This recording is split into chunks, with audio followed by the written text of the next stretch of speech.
छात्रों, रीढ़ की हड्डी इस पाठ के पहले पार्ट में हमने देखा कि उमा को देखने के लिए मेहमान आने वाले थे और उसी की तैयारी रामस्वरूप के घर पर चल रही थी और उतने ही देर में मेहमान आ जाते हैं। तो उसके आगे का भाग अब हम देखते हैं कि मेहमानों के आने पर रामस्वरूप प्रश्न पूछते हैं कि आपको मकान ढूंढने में कुछ तकलीफ तो नहीं हुई। तो गोपाल प्रसाद बताते हैं कि तांगे वाला जानता था, इसलिए कोई मुश्किल नहीं हुई। रामस्वरूप हाँ, लड़के की तरफ मुखातिब होकर, और कहिए शंकर बाबू, कितने दिनों की छुट्टियां है। तो उनकी बात पर औपचारिकता से वह हंसते हैं और फिर लड़की की ओर क्या करते हैं देखते हुए लड़के से प्रश्न पूछते हैं कि लड़के का नाम क्या है। शंकर। तो वो कहते हैं कि शंकर बाबू, कितने दिन की छुट्टियां हैं। शंकर जी, कॉलेज की तो छुट्टियां नहीं है, वीकेंड में चला आया था।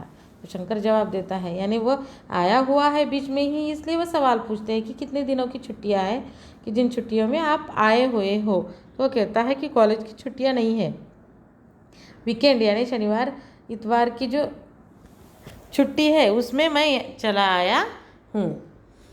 रामस्वरूप, तो आपके कोर्स खत्म होने में अब साल भर रहा होगा। तो रामस्वरूप पूछते हैं कि यानी आपकी पढ़ाई खत्म होने में कितना, कोर्स यानी जो मेडिकल कॉलेज में ये पढ़ रहे हैं वो कोर्स खत्म होने में रामस्वरूप पूछते हैं कि अब साल भर रहा होगा, यानी साल भर के बाद आपकी पढ़ाई पूरी हो जाएगी। तो शंकर क्या जवाब देता है, देखो जी, यही कोई साल 2 साल। तो शंकर जवाब देता है कि यानी वो कहते हैं कि 1 साल ही बचा हुआ है शायद आपकी पढ़ाई पूरी होने में। तो शंकर ठीक से जवाब, आत्मविश्वास के साथ जवाब भी नहीं दे पाता है। वो कहता है यही साल 2 साल, यानी साल भी लग सकता है और 2 साल भी लग सकते हैं पढ़ाई पूरी होने में।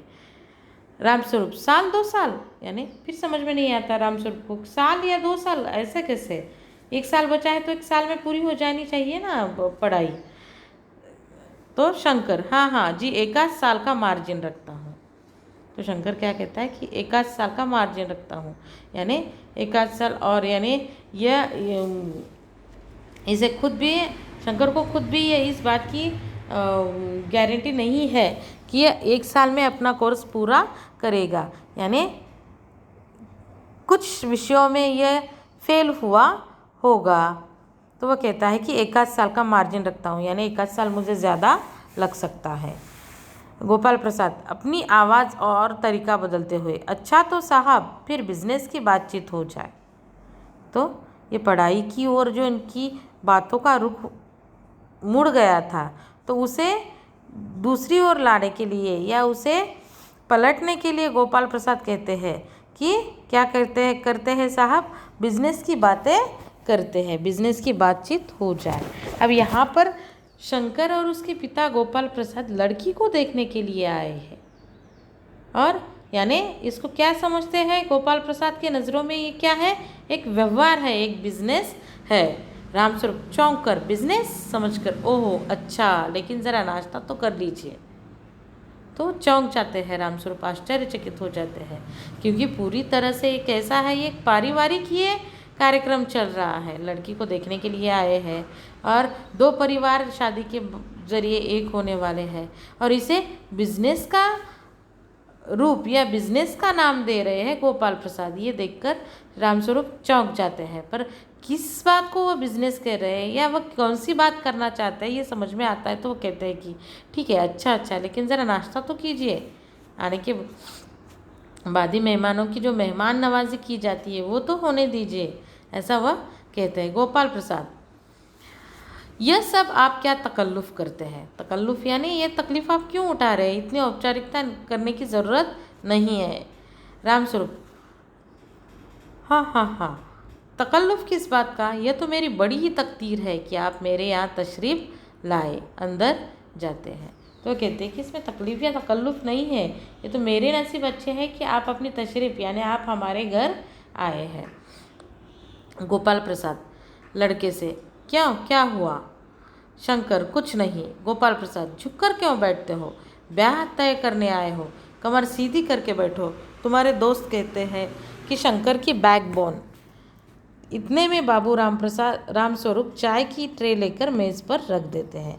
यानी रामस्वरूप अंदर जाते हैं नाश्ते के चीज़ें लाने के लिए, नाश्ते के लिए लाने के लिए। तो गोपाल प्रसाद लड़के से कहते हैं अपने कि क्या हुआ। शंकर कहता है कि कुछ नहीं। तो फिर गोपाल प्रसाद डांटते हुए उसे कहते हैं या सख्ती से कहते हैं कि ऐसे झुक कर क्यों बैठे हो, यानी अपना ब्याह तय करने के लिए आए हो तो सीधे बैठो। और वह कहते हैं कि तुम्हारे दोस्त ठीक ही कहते हैं कि शंकर की बैकबोन है ना, रीढ़ की हड्डी पाठ का नाम ही है, रीढ़ की हड्डी यानी बैकबोन, जिसके कारण इंसान क्या सीधी तरह से बैठ सकता है, खड़ा रह सकता है। तो शंकर के दोस्त भी कहते हैं कि शंकर की बैकबोन यानी रीढ़ की हड्डी ही नहीं है। यानी अब यहाँ पर शब्दशः अर्थ नहीं लेना है कि सच में उसकी रीढ़ की हड्डी नहीं है, रीढ़ की हड्डी है, पर उसका जो उसमें जो स्वाभिमान होना चाहिए, उसमें जो अपने विचार होने चाहिए, वह उसके खुद के नहीं है। आज भी वह क्या करता है, पिताजी के विचारों पर ही चलता है। पिताजी के विचारों पर चलना कुछ बुरा नहीं होता है, पर अगर जनरेशन गैप के कारण या पिछड़े हुए पिताजी के विचार है तो ये खुद पढ़ा लिखा है, पिताजी भी पढ़े लिखे हैं पर उनके विचार नहीं बदले। इसका भी सेम वैसे ही है, ये भी पढ़ा लिखा है और पढ़ लिख रहा है पर इसके भी विचार कैसे हैं, दकियानुसी ही है। और जो पिताजी कहते हैं जो सही नहीं है उसका विरोध करने की हिम्मत भी इसमें नहीं है। ये हमें नज़र आ रहा है शंकर के व्यक्तित्व से। और इतने में ही रामस्वरूप चाय की ट्रे लेकर आते हैं और मेज़ पर रख देते हैं ट्रे। गोपाल प्रसाद, आखिर आप माने नहीं। यानी गोपाल प्रसाद कहते हैं कि मैं तो कह रहा था कि कोई तकल्लुफ़ उठाने की ज़रूरत नहीं है, चाय नाश्ते की ज़रूरत नहीं है, पर आप माने ही नहीं, चाय नाश्ता लेकर आए ही। रामस्वरूप चाय प्याले में डालते हुए, हाँ हाँ हाँ, आपको विलायती चाय पसंद है या हिंदुस्तानी। तो चाय को प्याले में डालते हुए रामस्वरूप पूछते हैं गोपाल प्रसाद से प्रश्न कि आपको विलायती यानी विदेश में जो चाय जिस तरीके से चाय बनाई जाती है उस तरह से चाय पीना पसंद है या हमारे हिंदुस्तान में जिस तरह से बनाई जाती है वैसी। गोपाल प्रसाद, नहीं नहीं साहब, मुझे आधा दूध और आधी चाय दीजिए और ज़रा चीनी भी ज़्यादा डालिएगा। तो वो कहते हैं कि नहीं, मुझे आधा दूध और आधी चाय दीजिए और उसमें चीनी यानी शक्कर भी ज़्यादा डालिए। शंकर खंकार कर, सुना है सरकार अब ज़्यादा चीनी लेने वालों पर टैक्स लगाएगी।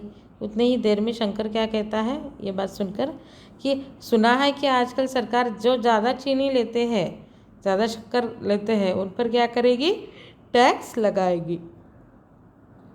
गोपाल प्रसाद चाय पीते हुए, सरकार जो चाहे सो कर ले, पर अगर आमदनी करनी है तो सरकार को बस एक ही टैक्स लगाना चाहिए।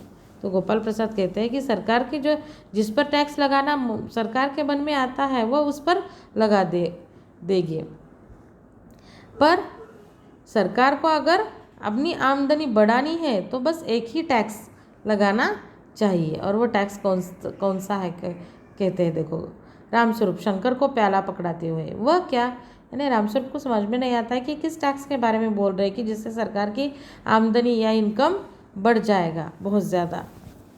तो गोपाल प्रसाद क्या कहते हैं, देखो, खूबसूरती पर टैक्स। रामस्वरूप और शंकर हंस पड़ते हैं।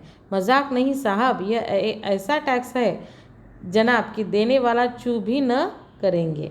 यानी वो कहते हैं कि खूबसूरती पर, यानी जो जितना ज़्यादा खूबसूरत है वो उतना ज़्यादा टैक्स देगा। इस तरह से खूबसूरती पर, खूबसूरत दिखने पर टैक्स लगाना चाहिए, ऐसे गोपाल प्रसाद कहते हैं। तो ये बात सुनकर रामस्वरूप और शंकर दोनों हंस पड़ते हैं। तो वो क्या कहते हैं कि मैं मजाक नहीं कर रहा हूँ, हर एक पर ये टैक्स लगाने पर भी कोई ये टैक्स टालेगा नहीं, क्योंकि ये टैक्स न देना यानी खुद बदसूरत है ये मान लेना। तो कोई खुद को बदसूरत नहीं मानता है, चाहे वो सच में बदसूरत हो, पर फिर भी टैक्स लगाएगा तो वो खूबसूरत है इसलिए टैक्स दे देगा। इस तरह गोपाल प्रसाद क्या कहते हैं, अपनी बात रखते हैं कि खूबसूरती पर टैक्स लगाना चाहिए। ज़ोर से हंसते हुए, वाह वाह, खूब सोचा आपने, वाकई आजकल खूबसूरती का सवाल भी बेढब हो गया है। हम लोगों के ज़माने में तो यह कभी उठता भी न था। तश्तरी गोपाल की तरफ बढ़ाते हैं, लीजिए। यानी वो कहते हैं कि आजकल जैसे लड़की शादी के बारे में अगर लड़के से पूछा जाए कैसी लड़की चाहिए, तो वह सबसे पहले क्या कहेगा कि मुझे खूबसूरत लड़की चाहिए। तो रामस्वरूप यही कहते हैं कि आजकल तो खूबसूरती की ये बात बहुत ज़्यादा बढ़ गई है। हर किसी को खूबसूरत ही क्या चाहिए, शादी के लड़के को लड़की खूबसूरत ही चाहिए, या लड़की भी है तो लड़का खूबसूरत दिखना चाहिए, ऐसा उसका भी मन होता है। तो रामस्वरूप कहते कि हमारे ज़माने में तो ये सवाल उठता ही नहीं था, यानी लड़की देखने जाना या लड़की ऐसी कैसी चाहिए, ऐसी चाहिए, खूबसूरत चाहिए, ये बातें होती ही नहीं थी। शंकर और तश्तरी उठाकर वो क्या करते हैं, गोपाल की तरफ बढ़ाते हैं। तश्तरी यानी प्लेट नाश्ते के लिए लेकर आए हुए। गोपाल प्रसाद समोसा उठाते हुए, कभी नहीं साहब, कभी नहीं। यानी गोपाल प्रसाद भी उनके हाँ में हाँ मिलाते कि हमारे ज़माने सच में शादी के समय खूबसूरती की कोई अहमियत नहीं होती थी, या इस पर कोई चर्चा भी नहीं होती थी। रामस्वरूप शंकर की तरफ मुखातिब होकर, आपका क्या ख्याल है शंकर बाबू? तो रामस्वरूप शंकर की ओर मुड़ते हैं और कहते हैं कि खूबसूरत लड़की कैसी चाहिए, या खूबसूरती पर आपके क्या विचार है? शंकर, किस मामले में? रामस्वरूप, यही कि शादी तय करने में खूबसूरती का हिस्सा कितना होना चाहिए। यानी रामस्वरूप शंकर से पूछते हैं कि शादी जब निश्चित की जाती है, तय की जाती है, तो सच में खूबसूरती को कितना महत्व देना चाहिए? क्या लड़की का खूबसूरत होना निहायत या बेहद ज़रूरी होता है, या यानी लड़की अगर खूबसूरत है तो ही लड़की की शादी होनी चाहिए, या शादी करने के लिए लड़की खूबसूरत होना बेहद ज़रूरी है? इस बारे में आपके क्या विचार है? इसके बारे में रामस्वरूप शंकर से सवाल पूछते हैं। तो गोपाल प्रसाद बीच में ही, ये बात दूसरी है बाबू रामस्वरूप, मैंने आपसे पहले भी कहा था, लड़की का खूबसूरत होना निहायत ज़रूरी है, और जायचा तो मिल ही गया होगा। जायचा यानी जन्मपत्र या जन्मपत्रिका। तो शंकर से रामस्वरूप सवाल पूछते हैं, शंकर इस पर अपने कुछ विचार व्यक्त करे या अपनी मन की बात कहे, इसके पहले गोपाल प्रसाद कहते हैं कि ये बात दूसरी है, यानी लोगों को कहने की बातें और होती है, पर जब खुद के बारे में कोई निर्णय लेना होता है तो वह बात या वहाँ पर विचार कैसे होते हैं, अलग ही होते हैं। और ये दोगला जो व्यक्तित्व है गोपाल प्रसाद का और शंकर का, इसके द्वारा ये नज़र आ रहा है। यानी वह कहते हैं कि मैंने पहले ही आपसे कहा था कि मेरे बेटे की शादी तय करनी है, तो मुझे अपने बेटे के लिए निहायत यानी बहुत खूबसूरत लड़की ही चाहिए, और उसके साथ साथ यानी लड़की खूबसूरत होना पहली कंडीशन है या पहली शर्त है कि लड़की खूबसूरत होनी चाहिए, दिखने में बहुत सुंदर होनी चाहिए, और साथ ही साथ लड़के और लड़की का जायचा मिलना चाहिए, यानी जन्मपत्र जो है वह मिलनी चाहिए। रामस्वरूप जी, जायचे का मिलना क्या मुश्किल बात है, ठाकुर जी के चरणों में रख दिया, बस खुद ब खुद मिला हुआ समझिए। शंकर भी हंसता है, मगर गोपाल प्रसाद गंभीर हो जाते हैं। तो रामस्वरूप कहते हैं कि जायचा यानी जन्मपत्रिका का मिलना क्या मुश्किल बात है, यानी दोनों के गुण क्या हो जाएंगे, मिल जाएंगे। अगर नहीं भी मिलते हैं, ठाकुर यानी श्री कृष्ण के चरणों में रख देंगे तो खुद ब खुद ये क्या हो जाएंगे, मिल जाएंगे। तो इस पर शंकर भी हंसता है, मगर गोपाल प्रसाद इस बात पर क्या हो जाते हैं, गंभीर हो जाते हैं। गोपाल प्रसाद, लड़कियों को अधिक पढ़ने की ज़रूरत नहीं है, सिलाई पुराई कर ले बस। गोपाल प्रसाद आगे अब वो गंभीर हो गए हैं, तो वो क्या कहते हैं कि लड़की को ज़्यादा पढ़ने लिखने की ज़रूरत नहीं है, बस सिलाई पुराई यानी बस उस सिलाई कढ़ाई आ जाती है तो बस इस यानी एक जीवन के लिए, शादी के बाद एक अच्छे गृहस्थी के लिए लड़कियों के लिए इतना ही ज़रूरी है कि वह सिलाई कढ़ाई कर सके, घर का काम कर सके। पढ़ाई लिखाई का कोई महत्व उनके जीवन में या परिवार के लिए नहीं होता है। रामस्वरूप, हाँ हाँ, मेज़ को एक तरफ सरका देते हैं, फिर अंदर के दरवाजे की तरफ मुँह कर ज़रा ज़ोर से, अरे ज़रा पान भिजवा देना। उमा पान की तश्तरी अपने पिता को देती है। उस समय उसका चेहरा ऊपर को उठ जाता है और नाक पर रखा हुआ सुनहरी रिम वाला चश्मा दिखता है। बाप बेटे चौंक उठते हैं। यानी इनकी बातचीत चल रही है तो अंदर की तरफ रामस्वरूप क्या करते हैं, देखते हुए आवाज़ देते हैं कि पान भिजवा देना, और फिर उमा जिसे देखने के लिए शंकर और उसके पिता गोपाल प्रसाद आए हुए हैं। तो उमा खुद ये पान लेकर आती है और ये प्लेट में पान लेकर आती है और ये क्या करती है, वह अपने पिता को ये तश्तरी देती है पान की। और जब देते हुए उसका चेहरा ऊपर उठ जाता है तो उसके नाक पर रखा हुआ जो सुनहरी फ्रेम वाला चश्मा होता है वह इन बाप बेटों को दिखाई देता है। तो वो दोनों क्या हो जाते हैं, चश्मा देखकर, उमा को चश्मा लगाया हुआ देखकर वो क्या होते हैं, आश्चर्यचकित हो जाते हैं, चौंक जाते हैं। गोपाल प्रसाद और शंकर एक साथ चश्मा, दोनों एक साथ क्या बोल देते हैं कि चश्मा। रामस्वरूप जरा सक पकाकर, यानी वो थोड़ा सा क्या हो जाते हैं, घबरा जाते हैं। तो वो क्या कहते हैं,